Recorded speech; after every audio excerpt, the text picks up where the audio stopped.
a standard Telecaster cavity, and there's no option to have the lithium-ion battery. You get it. There's no not getting it. So that's included in this particular assembly. And you may say to yourself, well, on a Telecaster, where do you plug in the mini USB thing? Well, we include this thing right here. So you have your 1/4-inch jack in, and then right next to it is the mini USB for plugging that in order to charge up the batteries.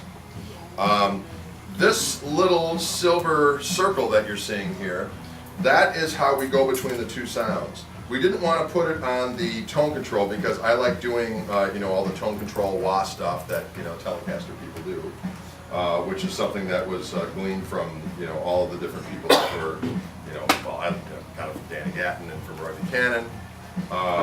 But it's from lap steel players. Lap steel players will do that stuff all the time.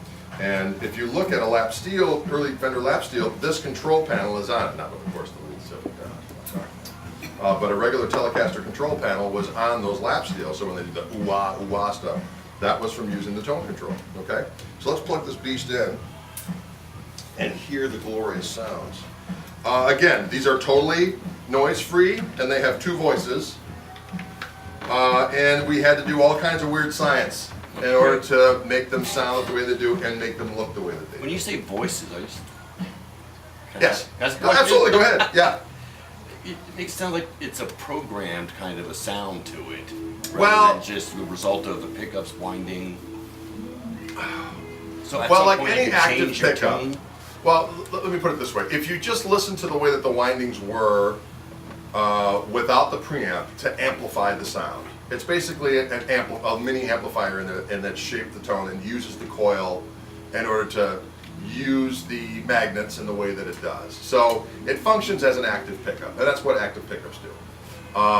So if I can jump in for just a minute. Yes, sir. The way that actually works is Greg mentioned that we have the 48 coil, or the 48 line coils that are stamped on a circuit board. And as he mentioned, that's a palette that we start with.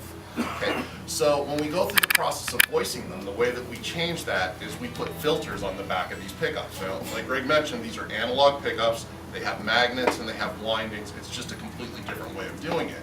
But because we put filters on the back of those to get to where we want to go, we were able to put 2 sets of filters on. So what actually happens when you push that button or when you pull that knob out, it's as if you picked up your guitar and handed it to your tech and said, take out these 54 classics and put in these Texas specials. It's a complete changeover to a brand new set of pickups.